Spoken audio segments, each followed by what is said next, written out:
Welcome to Pass the Safe Exam with Affinity. This is your master trainer, Shirley Allen. Today's presentation, we're going to talk about the federal mortgage related laws. That will be part one. In the past decade, mortgage lending laws and regulations have increased dramatically. The enforcement of many of these new laws and regulations have been transferred under the umbrella of one government entity, the Consumer Financial Protection Bureau. The Dodd-Frank Act and the Consumer Finance Protection Act created the CFPB. Consumer protection responsibilities previously were handled by the following offices that you're going to see below. They have now been consolidated under the CFPB. There was the Office of Comptroller of Currency, OCC, that charters, regulates, and supervises all national banks. Office of Thrift Supervision, OTS, supervises, charters, and regulates federal thrift institutions. Federal Deposit Insurance Corporation, FDIC, insures deposits and examines and supervises financial institutions. The Federal Reserve, established as a federal charter for banks to make real estate loans and set up a way to influence rates. The National Credit Union Administration, NCUA, charters and supervises federal credit unions. The Department of Housing and Urban Development and Federal Trade Commission. All of these entities were previously autonomous and could do their own thing. That privilege has been taken away from them, and they all now must report to the CFPB. We like to call them the new sheriffs in town. These are the following laws that are regulated by the CFPB. I will go into them more extensively in the video, but I'm just going to mention them briefly right here. We have Regulation B, Equal Credit Opportunity Act, Regulation C, Home Mortgage Disclosure Act, Regulation F, Fair Debt Collection Practices, Regulation H, HERA, Housing and Economic Recovery Act, which created the SAFE Act, the Secure and Fair Enforcement Act. It's also known as the Mortgage Licensing Act. It deals with state compliance and the Bureau's registration system within the NMLS. Regulation N, Mortgage Acts and Practice Acts regarding advertising. Regulation O, Mortgage Assistance Relief Services. That basically deals with foreclosures, short sales, loan modifications, things of that nature. Regulation P, Privacy of Consumer Financial Information. That's part of the Gramm-Leach-Bliley Act, which we'll discuss. Regulation V, Fair Credit Reporting Act, FACRA, deals with Equifax, Experian, and TransUnion. Regulation X, RESPA, Real Estate Settlement Procedures Act, deals with the closing costs and loan consummation cost and things of that nature. Regulation Z is the Truth in Lending Act. It's called TILA. Congress passed the Real Estate Settlement Procedures Act, RESPA, back in 1974. The purpose of RESPA is to help consumers become better shoppers for settlement services and to eliminate unnecessary increase in the cost due to kickbacks, and it also places limitation on the use of reserve accounts. The term settlement, loan consummation, doc signing, loan closing can be and are used interchangeably under RESPA within the mortgage industry. Record keeping. Any documents provided in accordance with this section must be retained for 5 years from the date of execution. Let's look at what settlement services are and what they are not. Settlement services include origination of a federally related mortgage loan, mortgage broker services, services related to the origination, processing, or federal mortgage loan funding. It also deals with the title services. Settlement services do not include building and remodeling contractors, service and repair contractors, moving companies, landscaping companies, home improvement or design companies. Reg X, RESPA, Applies to mortgage loans on 1 to 4 unit residential properties, often referred to as owner occupied. The rules and regulations of RESPA apply to conventional loans, FHA, VA, and other government sponsored loans, which would be your Section 502 loan, which is sponsored by the Department of Agriculture.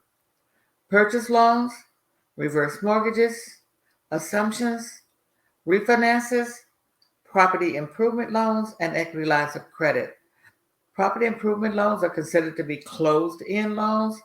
Equity lines of credits are HELOCs. They are considered open-ended loans. The following types of transactions are not covered under RESPA: all cash sale, rental property transactions of more than 4 units, property of 25 acres or more, agricultural, vacant land, unless a dwelling will be constructed or moved onto the property within 2 years, commercial properties, sales where the individual home seller takes back the mortgage, and temporary construction loans. Sections of RESPA that we'll discuss. Section 6 protects homeowners against mortgage servicing abuses. Section 8 prohibits kickbacks, fee splitting, and unearned fees. Section 9 states that a seller cannot require the use of a particular title company. Section 10 identifies amounts that can be charged to maintain escrow accounts. We will discuss each one of these in a little bit of a greater detail shortly in the presentation. Let's start with RESPA, Section 6, mortgage servicing and mortgage servicing abuse. A mortgage servicer is a company that collects monthly mortgage payments, pays taxes, insurance, and notifies the borrower of late payments. Many mortgage servicers have been accused of excessive foreclosure or modification fees, foreclosing without the proper paperwork, or failing to help people stay in their home. As a result, there have been numerous settlements paid by the nation's largest mortgage servicers to individuals and states in connection with the servicing of mortgage loans. Forced place insurance. Loan servicers have the right to administer forced place insurance when the servicer believes that the policy has been canceled or not renewed. Consumers are required to keep the property insured. The insurance that they put on the property only protects the lender, but they must keep that insurance there and it must be renewed when the time comes. The servicers must notify the borrower 45 days before charging the borrower for the forced place insurance, and then they get a second notice 30 days before the lender can charge the borrower for the forced place insurance.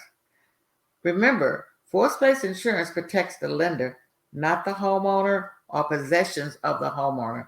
Homeowners are required to have a homeowner's declaration policy to protect the contents of their dwelling.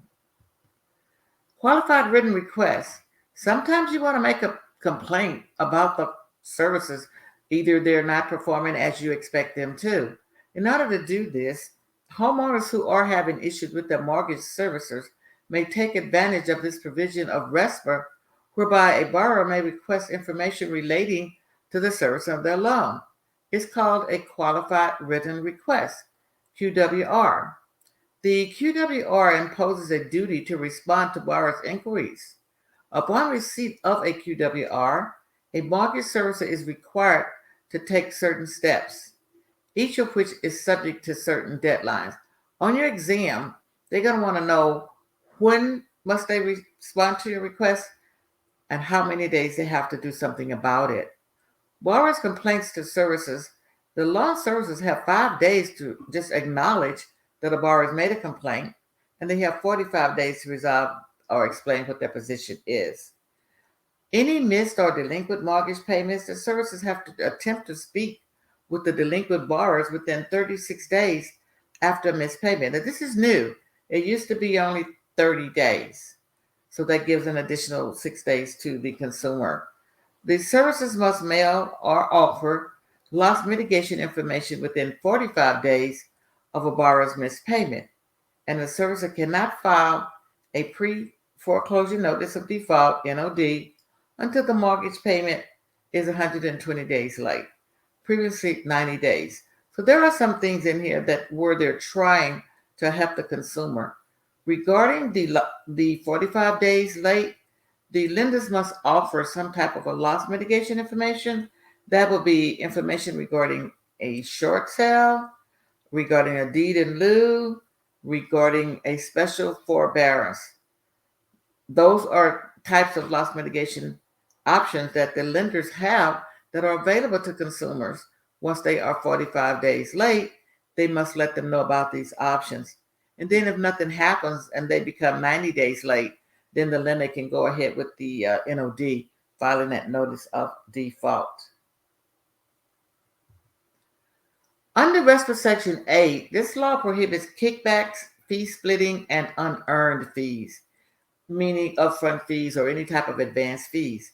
It prohibits giving or accepting fees. Kickbacks are a thing of value for referral of settlement services and their business. A kickback is generally defined as providing something of value to a third party in return for a referral of a client, customer, or of business.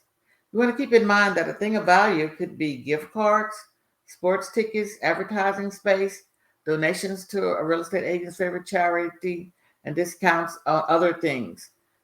Generally, when you see on the exam anything that's talking about a referral from one entity to another or some type of quid pro quo, you're going to know it's a kickback. You're going to know that it violates RESPA. Just keep that in mind. RESPA Section 9 is regarding title insurance. Under RESPA, it is illegal for a property seller to require the buyer to use a particular title insurance company, either directly or indirectly, as a condition of the sale. If that's violated, then the buyers can sue the seller who violated this provision for an amount 3 times what all the title charges would be. This was very difficult to implement because as real estate agents, especially here in California area, when we would get a listing, the first thing you would say is that seller chooses all services. And that was for years and years. So when the CFPB came in, they changed it. And they said the seller doesn't get to choose the title for the borrower, that the borrower has the opportunity to choose their own title company. It's finally sinking in now, but that was a little difficult for the real estate agents to let go of that. So they would do things and say things to like, well, we always use ABC title. We can't do a loan if we don't use ABC title. If they force the borrower to go with that title, then they were in violation and were subject to having to pay treble damages. If the borrower, however, actually decided that they don't want to argue and they want to just go with whatever the real estate agent says and goes ahead and accept the title company that they're referring, they can come back later and then file some type of a charge because they feel that they were forced to do that or they were kind of under some type of a duress. In Section 10, RESPA sets limits on the amount of money the lender can require the borrower to put into an escrow account. An escrow account actually is the place that holds the money for the purposes of paying the taxes, that hazard insurance the mortgage lenders collect every month, along with the mortgage payment. Under RESPA, the lender cannot require the borrowers to deposit more than 1/12 the annual amount into an escrow account of the estimated payments for their taxes, insurance, premiums, and any other charges. The lenders, however, may also require a cushion of 2 months, which is considered 1/6 of a year of that total disbursements for the year, and that must be paying that at closing. An escrow account analysis is required once a year, and the borrowers have to be notified if there are any shortages. Generally, any money over $50 or more in the escrow account, that could be returned to the consumer, unless the consumer is delinquent. In that case, the lender won't be sending anything back. Although RESPA does not require the lenders to impose escrow accounts on borrowers, we have some government programs that require escrow accounts as a condition of the loan that are including but not limited to them having a mortgage loan, includes mortgage insurance, must have an escrow. All government insured or guaranteed loans, FHA, VA loans, USDA loans must have an escrow. The subject violators to criminal and civil penalties. This is if they are not following the laws of RESPA. The fines could be up to $10,000 and/or imprisonment up to 1 year, and also there will be some type of civil liabilities, which could be 3 times the amount of whatever the civil costs were in order to go to court to settle a case of RESPA violation. Here's a special notice regarding purchases or refinances. Back in the days, I'm going back in the day, before we started using the new forms, we had something called the good faith estimate, the GFE, and now that was replaced by the form called just the loan estimate, the LE. We also had the Uniform Settlement Service document, the HUD or final HUD, that has now been replaced by the CD, which is a closing disclosure. However, these forms are still in use if we are doing a reverse mortgage loan, a construction mortgage loan, or a loan on a mobile home. At that rate, we would go back and use the old forms, the GFE and the HUD forms that are still in use.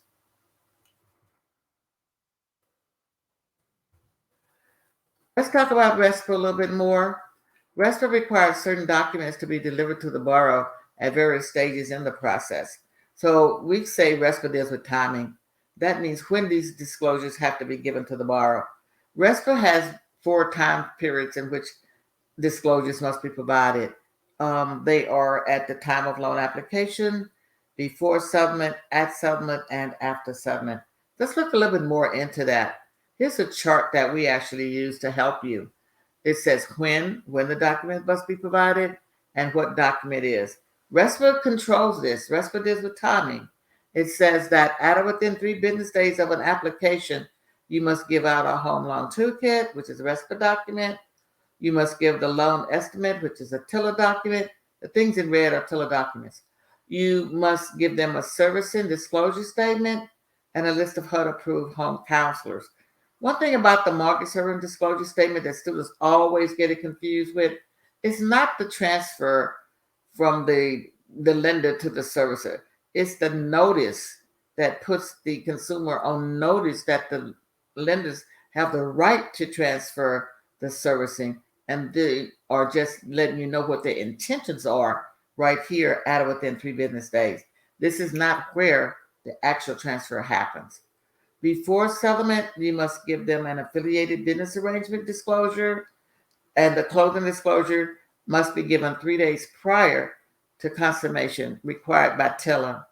The finalized closing disclosure, TILA, at settlement, that is when you give that. The initial escrow statement can be given then, but it can also be sent out 45 days later, according to RESPA. But once the loan is closed after settlement, then there should be the annual escrow statement that must be given out, and then that's when the service and transfer statement is given out. See, at or within 3 business days, the mortgage service and disclosure statement simply put everyone on notice that we could transfer this servicing of this loan to another company. Also, regarding that affiliated business arrangement, that document is given out only if you're doing additional business with your consumer. They're buying a home for you, but maybe you're also assisting them in purchasing carpet from a carpet company in which you own 1% of. At that rate, you must disclose it if that happens. A complete application. People are always asking, well, what do I need to put on the 1003? You need to supply a complete application. These are the items that make up a complete application. 6 items only. The name of the borrowers, the social security number for each borrower, the gross monthly income of borrowers, the loan amount that they're looking to get, the address of the subject property, and the estimated property value. Sometimes you won't actually have the address of the property because you're searching for that, but you know the price range that you're searching in. So it's okay to go ahead and put TBD in there, to be determined or unknown. You cannot put in A, which means that does not apply. It does apply, you just haven't found it yet. When consumers complete the application, the initial disclosures must be provided at or within 3 business days. They can be taken, delivered, or dropped in the mail. The exceptions are if the borrower withdraws the application or the lender turns down the loan before the end of the 3 business day period, then there's no obligation to send out any documents. Again, reviewing at or within 3 business days, you get the home loan toolkit, you get the loan estimate, you get the mortgage service and disclosures intent, and you get to give out the list of HUD counselors. These are the items that we're referring to when we say initial disclosures. Before settlement, again, if you own a business and you're doing more than one thing with your consumer, you're getting them a loan, but you're also providing an auxiliary service in a business.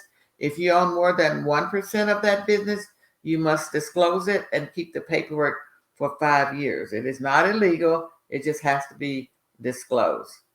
The closing disclosure, the primary closing disclosure, it sets forth a complete list of the actual settlement costs. Those are the costs that are going to be charged at closing. At settlement, which is the final disclosure, you get the closing disclosure. This shows the actual finalized settlement costs of the loan transaction. It will require separate forms prepared for the borrower and the seller, well, only if they really request that. The initial escrow statement will itemize the estimated taxes, the insurance premiums, and escrow account charges. That's usually given at settlement, but they can send that out later as well, 45 days from the closing. They will refer to that as a hello letter. After closing, after settlement, the annual escrow statement again summarizes the escrow accounts, deposits, and payments during the year. That's required by RESPA Section 10. Then the service and transfer statement. Remember, we talked about it at or within 3 business days, the intent. Now the loan has closed. So the service and transfer statement is required if the loan servicer sells or assigns the servicing rights to the loan to another servicer. The loan servicer must notify the borrower 15 days before the date of a servicing transfer. This often is referred to as a goodbye letter. They must also give the consumer a statutory 60-day grace period before they can deem them to be late. Here's a note. Until the loan estimate and the disclosures and other required disclosures are delivered to the borrower, a borrower may not be charged any fees other than the fee necessary to get their credit report. Here's your little quiz. The Consumer Financial Protection Bureau was created by, choices are A, B, C, and D. We're going to go with Dodd-Frank, Wall Street Reform, and Consumer Protection Act. That will be A. Diana files a complaint with her mortgage servicer. How long does the servicer have to just acknowledge the receipt of Diana's complaint? That would be A. They have 5 days to acknowledge the receipt of the complaint.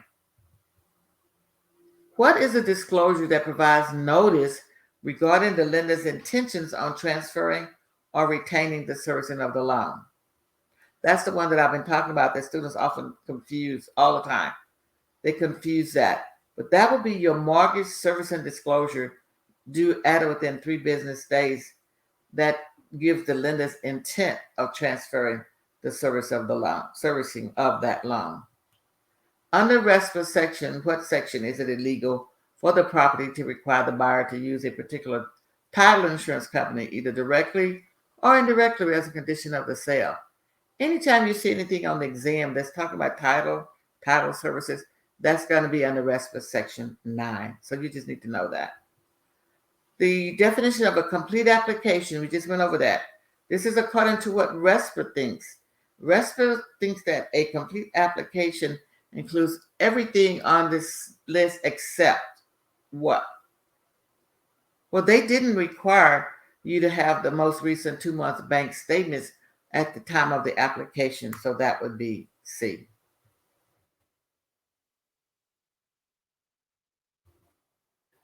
Let's talk about what you can get with Affinity. We offer the 20-hour pre-licensing course to help students get their NMLS license.